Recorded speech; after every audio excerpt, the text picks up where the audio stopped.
Hello, everybody. This is Olivia Melnick. I've been here in Israel for a few days now, almost a week actually, with Pastor Brendan, and we've been all over the place.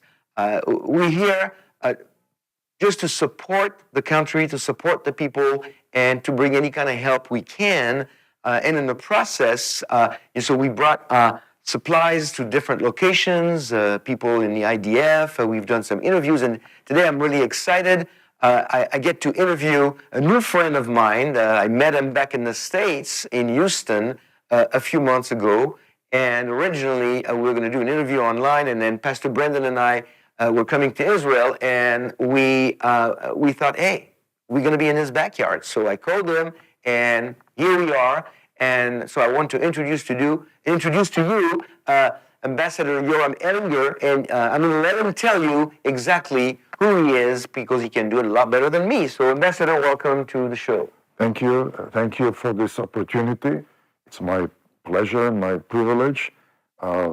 Brief background: for 10 years, I was head of a Middle East research unit in the Israeli Civil Service.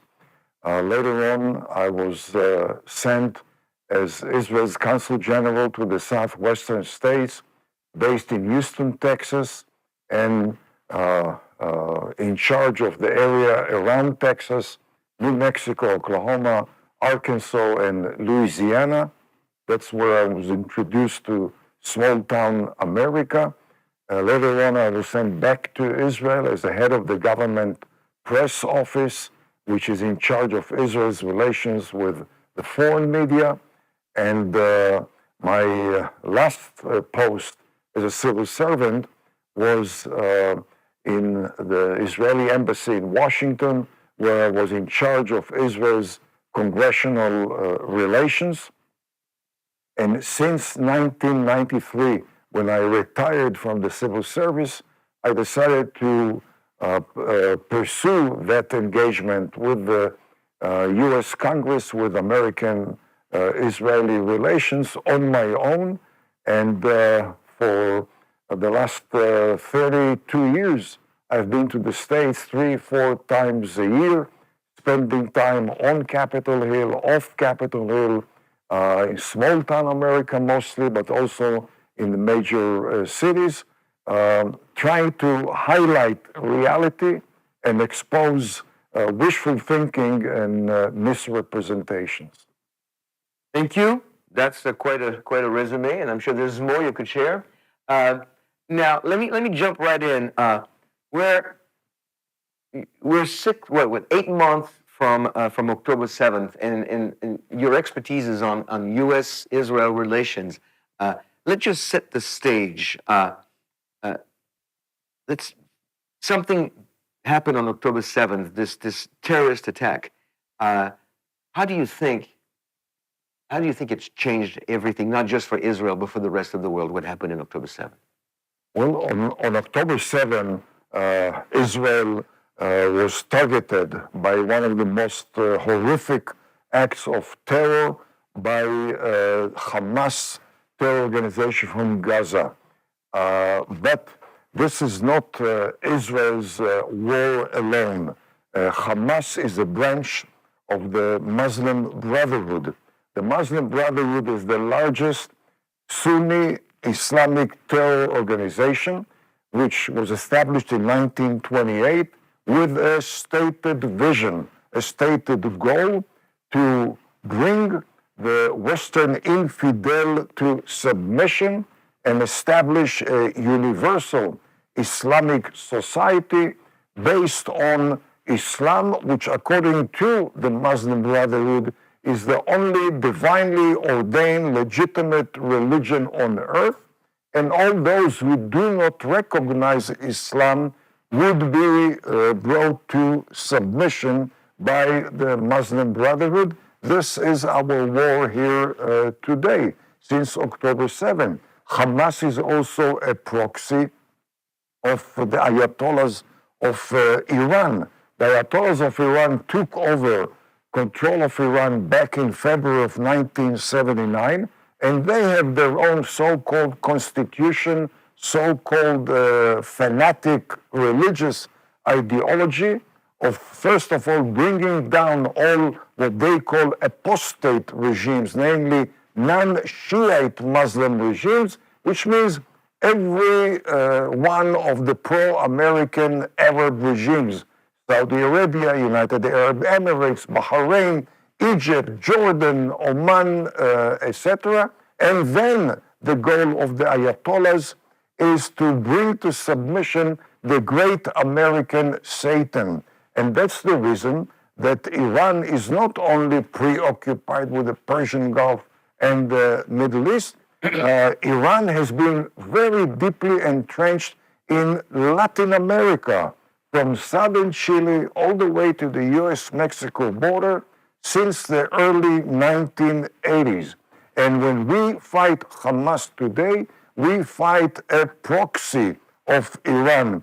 Iran is the number one financial source of support for Hamas, the number one source of military systems, of training, and likewise, by the way, our enemy from the north, Hezbollah terrorists, who are another proxy of Iran, and both Hezbollah and Hamas collaborate with Iran in Latin America, especially when it comes to the cooperation between them and every single drug cartel in Mexico, in Bolivia, in Colombia, in Ecuador, in Brazil, and anyone who is concerned about the drug trafficking into the U.S., fentanyl and other sources of major deadly threat to America should be aware that Iran plays a key role. And once again, Israel fighting Hamas and Hezbollah is fighting Iran, which considers the U.S. as the number one target. We in Israel are the small Satan. The U.S. is defined by Iran as the great American Satan. Yeah. So, excuse me. I listen to you, and I've heard some people say, like, well, the war between Israel and the Hamas it's a Middle East thing, and it really involves just them. Do you think that, if not the rest of the world, do you think that America should pay attention because the war between Hamas and Israel is probably a bigger existential threat to more people? Well, in fact, the director of the FBI,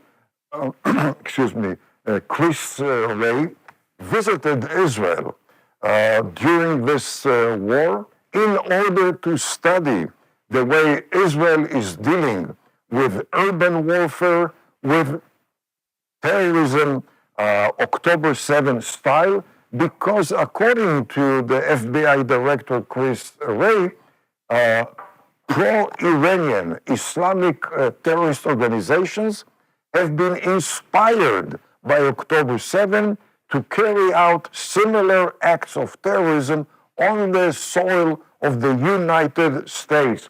He testified after his visit to Israel in the House and Senate Homeland Security committees, repeating his warning that Iran-supported anti-U.S. Islamic terrorists are already preoccupied with terrorizing the U.S. on its own soil.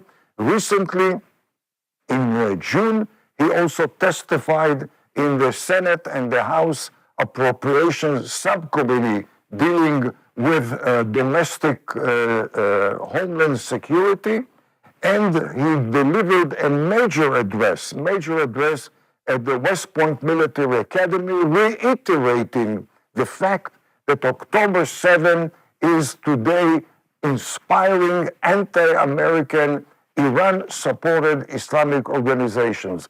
Sadly, while the FBI director recognizes the relevance of October 7th to U.S. Homeland Security, at the same time, Secretary of State Tony Blinken does not recognize the Ayatollahs of Iran as a terror regime.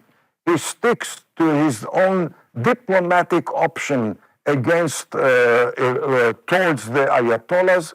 He is trying to appease them diplomatically and financially, irrespective of the very, very rogue anti-American track record of the Ayatollahs. And here we have within the American administration a major rift, a major conflict of worldviews between the cosmopolitan, multilateral worldview of Secretary Blinken and the worldview of the FBI director, who does recognize the immediate, clear and present danger of Iran and Hamas and Hezbollah to America's homeland security. So I'm looking at, I'm listening to you, and by the way, Blinken, I think, is Jewish too, isn't he? So that's, I don't understand. I'm listening to you, and speak on explain, I'm looking at what's happening, and I see a really, really strong case of double standard.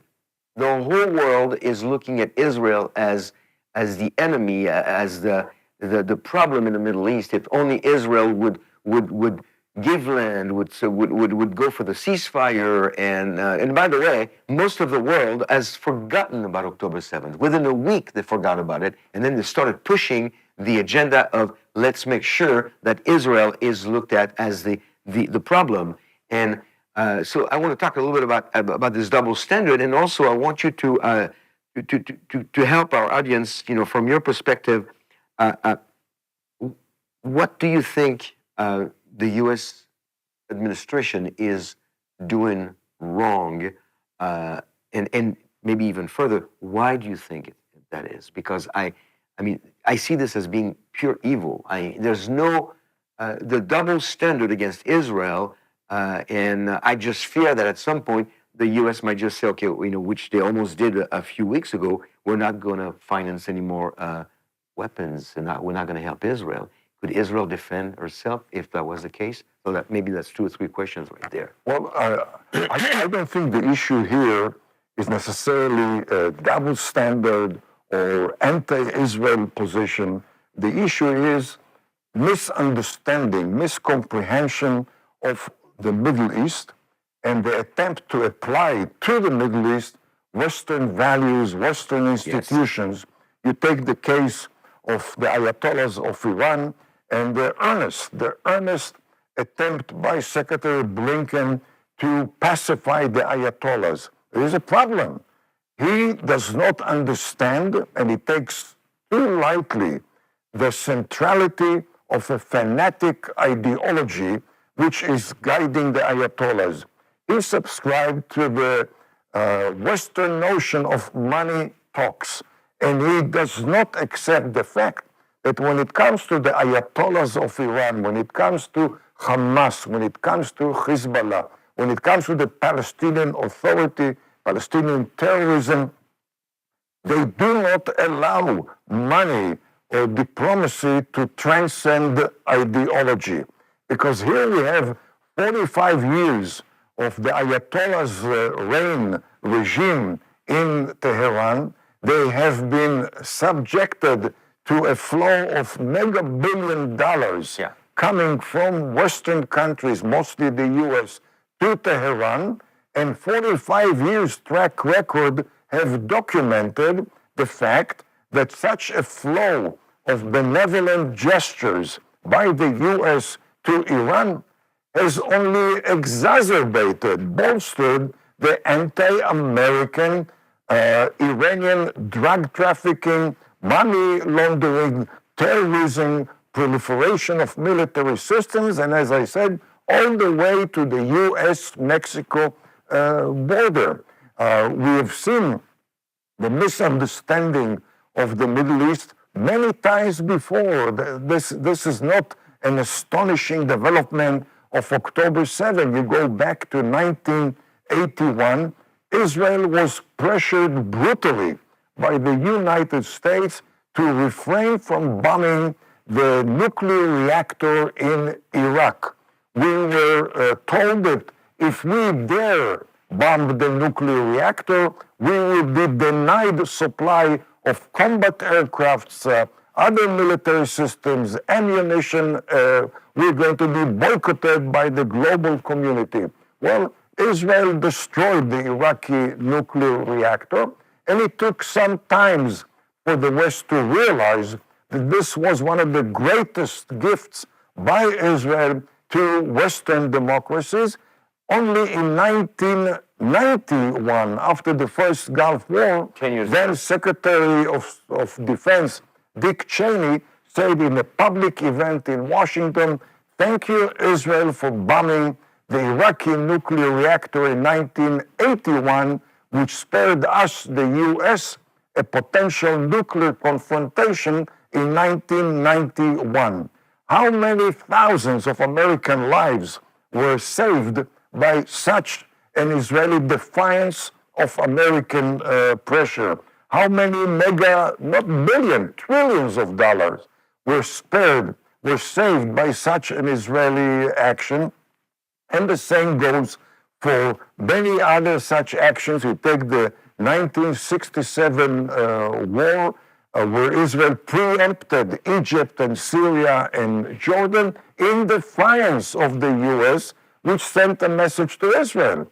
If you preempt, you will act alone and you will remain alone. Well, Israel defied the American pressure. The outcome was not only that we were reunited with the cradle of our history, Judea and Samaria, and we reunited Jerusalem, but the action as far as America, the impact of that as far as America is concerned is that we devastated the Egyptian military at a time when Egypt, which was then bosom ally of the Soviet Union, was about to become the pan-Arab leader, attempting to topple every single pro-American Arab oil-producing regime. The devastation of the Egyptian military snatched Saudi Arabia, United Emirates, Bahrain, and others from the jaws of radical Arab pro-Soviet regime. At that time, the US was very much dependent upon the importation of oil from the Persian Gulf. If Israel would not have acted, the ascension of Egypt to the role of pan-Arab leader could have devastated the American economy, America's national security, all of which was spared by Israeli defiance of US pressure. And if you examine series of US pressures on Israel, series of Western world pressure on Israel, you find out that every time Israel defied the pressure, we didn't only serve our existential interest, we also served the interest of the US and the Western world. Yes, absolutely. Now, so you're talking about this, this difference of cultures when we have the Middle East, the Iran and Hamas, they worship death. And there's no stopping them from that focal point. And then the West values life. I mean, we've seen how Israel, since October 7th, and then way before, not just October 7th, but it's been on the news. It's really right now. It's still happening. How Israel is going out of their way to get 4 hostages back, and all of them if they could. But valuing life. I mean, you're going back to Gilad Shalit. I mean, 1,400 people released for one life. 1,400 terrorists. Thank you for correcting me. Terrorists for one life. So there is a dichotomy here. How do you deal with people who worship death? How do you stop this? Well, you have to deal with them realistically and not be guided by wishful thinking. Again, I have no doubt that the Secretary of State, Tony Blinken, means well. He really wants to bring upon Israel, the Middle East, the entire world, peace and end to conflict. But the assumption that mega-billion-dollar financial and diplomatic bonanza to the Ayatollahs of Iran would induce them to accept peaceful coexistence with their Sunni, Muslim, Arab neighbors.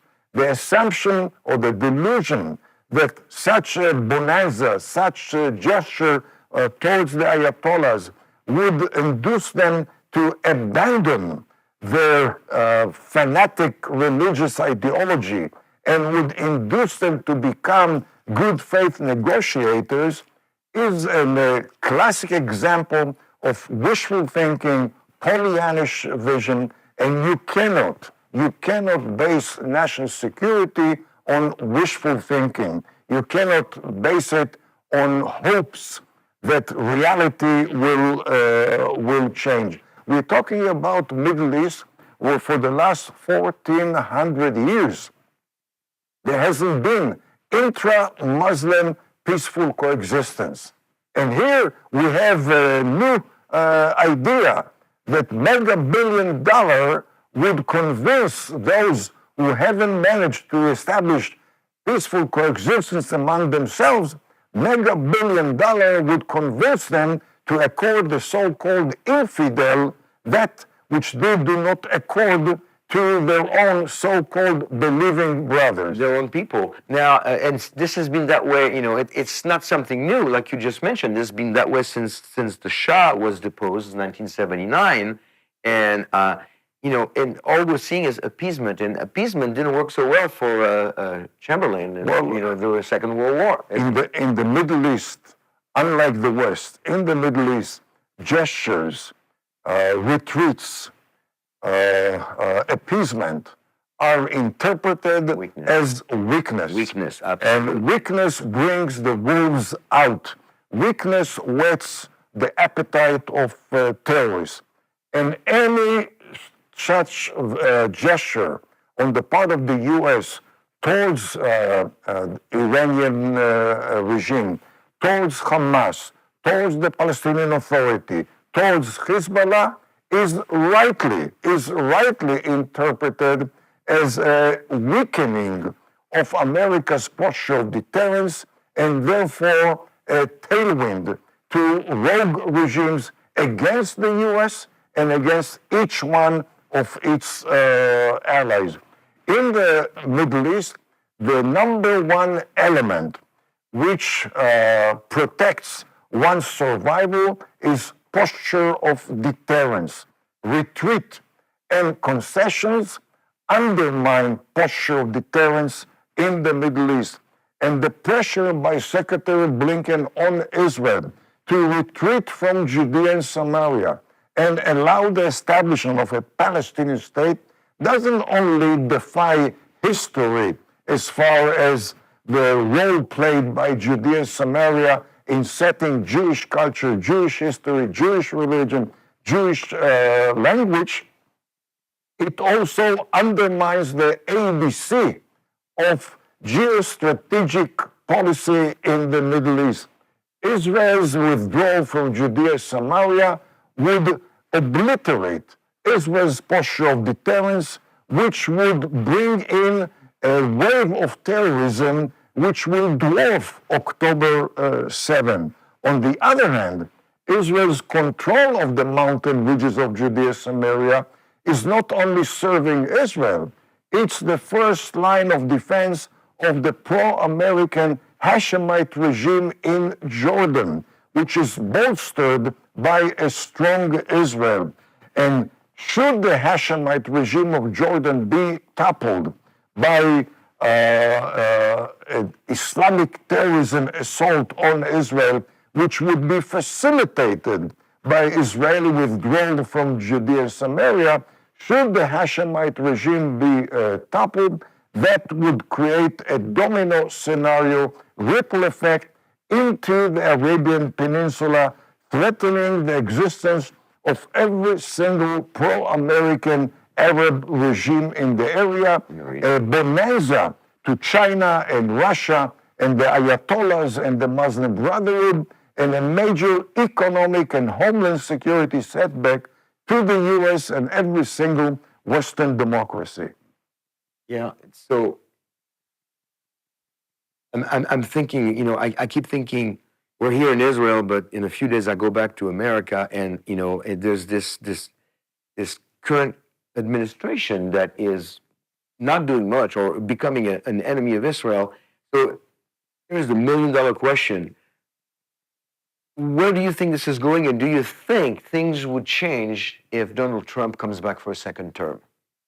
Well, I'm more concerned with worldviews than with personalities. The current worldview guiding U.S. foreign and national security policy is multilateral, cosmopolitan, working with the UN rather than American exceptionalism and America first.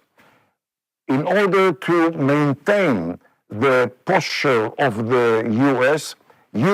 has to act independently, not to sacrifice its own interests on the altar of the generally anti-American United Nations. Certainly not to be allowed to be swept by international organizations, most of which are, again, anti-American. U.S. national security policy must, in my mind, highlight independent national security action, whether the Europeans like it or they don't like it, whether the UN likes it or don't like it. The world needs a strong USA which activates sometimes the military option, not only the diplomatic option. And should there be a change of policy, shifting the U.S. from the cosmopolitan path to the America First path, this will be not only a blessing to the U.S., it will be a blessing to the free world as a whole. The free world needs a deterring U.S. The free world does not need an appeasing U.S. And likewise with the adversaries of the U.S. They are very much beneficiaries of a diplomatic option USA, and they are dreadful of the U.S., which brings back also regime change option in Iran, which brings back the option of a military option hovering above the head of the Ayatollahs. A strong USA deters rogue elements. An appeasing USA only whets their appetite to conduct further terrorism against the U.S. on the soil of the U.S. We don't have a strong USA right now. The USA the whole world is laughing at America right now because of the current administration, and it's a disgrace. Well, I would only add that the current policy of appeasement towards Iran's Ayatollahs has driven the pro-American Saudis and the pro-American Egyptians and the pro-American United Arab Emirates closer and closer to the arms of Russia and China. All pro-American Arab regimes are dreadful of the Ayatollahs of Iran and the Muslim Brotherhood. And when they see the U.S. Secretary of State appeasing the Ayatollahs and the Muslim Brotherhood, they have no choice but to look for other allies other than the U.S., and that's the reason they recently have acquired more and more Russian and Chinese military systems. They don't do it out of their own choice. They do it because they do not trust a U.S. which appeases the Ayatollahs of Iran and pressures the Saudis and pressure Egypt. Why the pressure? Because the Saudis and the Egyptians are fighting the Muslim Brotherhood, which are the largest Sunni terror organization. The Secretary of State does not recognize the Muslim Brotherhood as a terror organization. The Secretary of State is convinced that the Muslim Brotherhood is a religious, social, educational, political organization, and once again shedding light on his detachment from Middle East reality. Well, Muslim Brotherhood created Hamas. Absolutely. So I mean, right there, that tells you.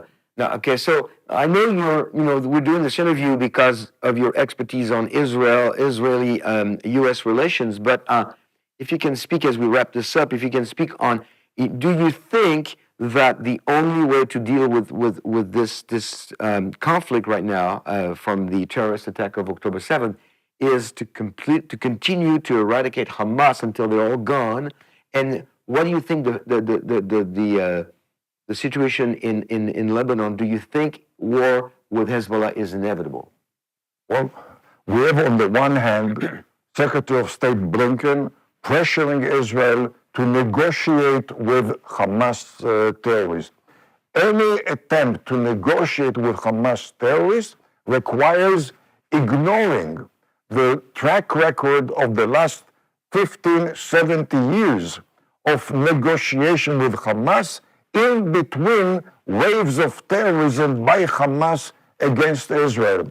And the lesson of the last 15, 17 years has been that negotiation with Hamas has bolstered their terror capabilities, leading, in fact, the way to October 7. And the question is, are we going to learn from history by repeating disastrous mistakes, or are we going to refrain from repeating such mistakes?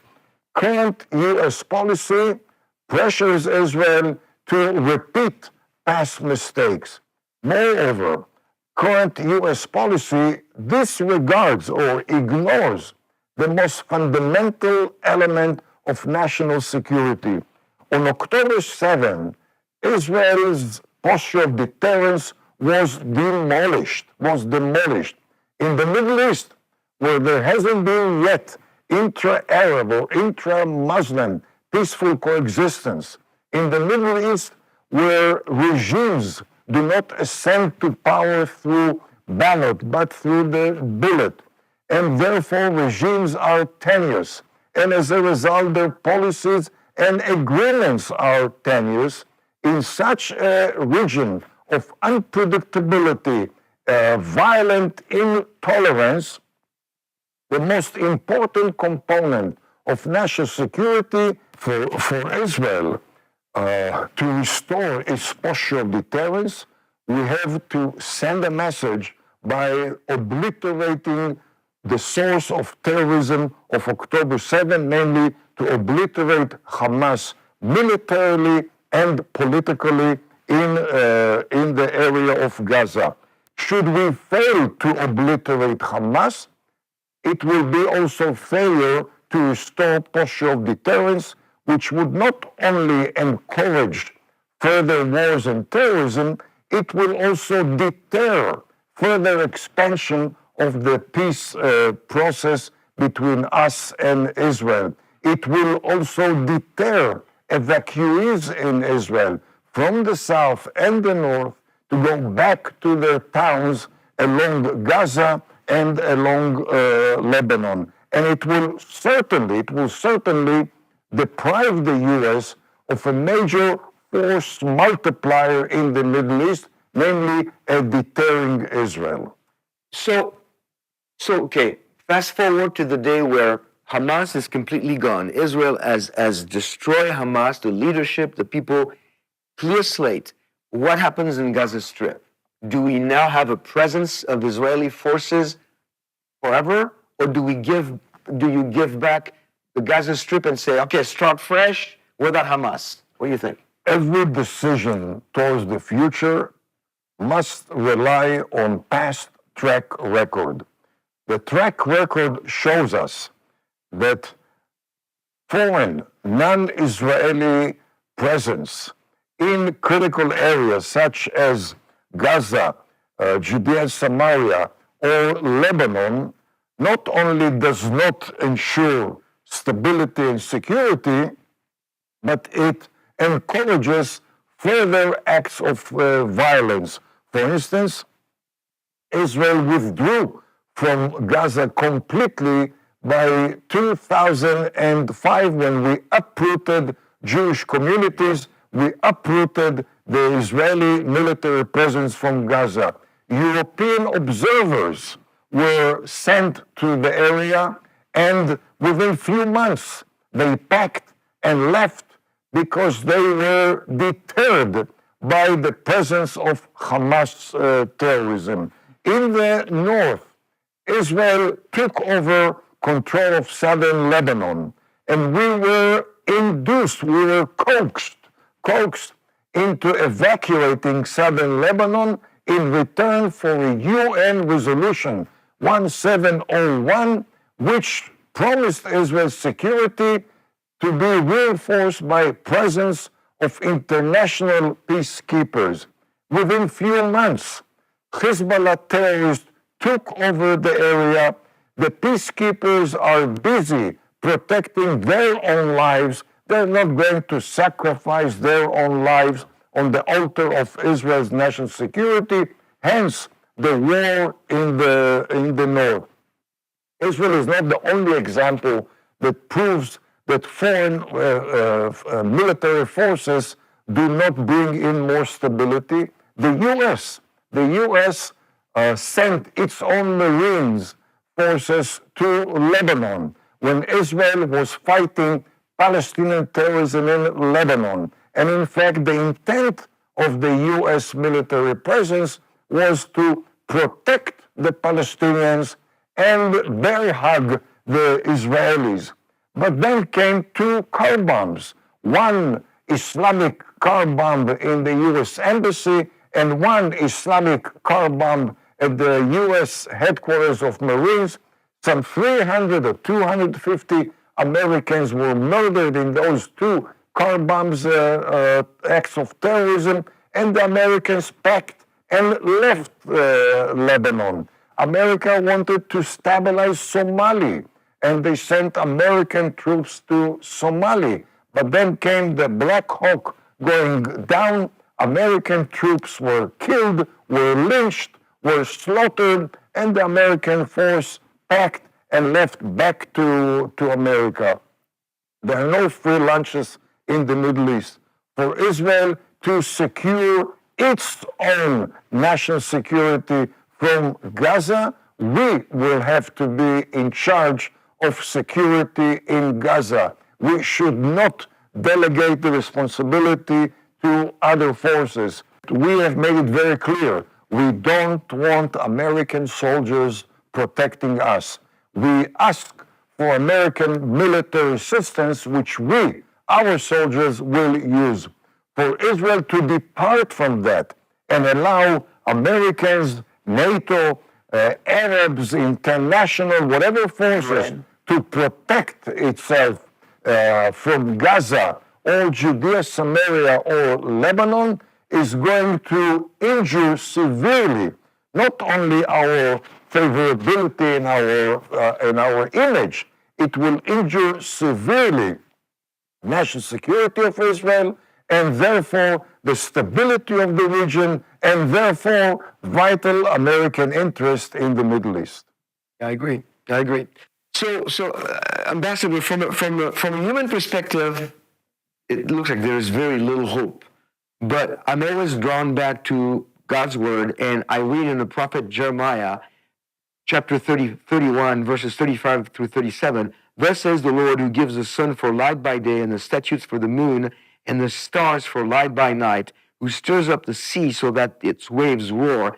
The Lord of hosts is his name. If these statutes are removed from before me, declares the Lord, then the seed of Israel also will cease from being a nation before me forever. Thus says the Lord, if the heavens above can be measured and the foundation of the earth searched out below, then I will also reject all the seed of Israel for all they have done, declares the Lord." So I'm looking at this promise from God given to us through the prophet Jeremiah, that regardless of how bleak it looks and how desperate it looks in Israel, God has promised in his word, and not just in Jeremiah, in all the prophets, and starting in Genesis, with the promise he made through Abraham in chapter 12, he has promised that he would never forsake Israel. And it breaks my heart, it breaks our heart to see how the whole world is is going after the victim, Israel,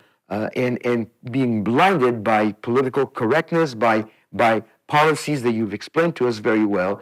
It breaks my heart, but as far as we are concerned, there are believers in the U.S. and some parts of the world, but we represent the U.S. here. There are believers who really, truly understand God's word, truly understand the place of Israel in the plan of God, and we are going to do all we can to support Israel, to support the people, and to continue representing the truth about Israel, the truth about the Bible, and that's our goal. The truth has to come out because the West is not getting at all the truth about what's going on. So I just want to thank you for your help. Thank you. Until next time, God bless you. Thank you.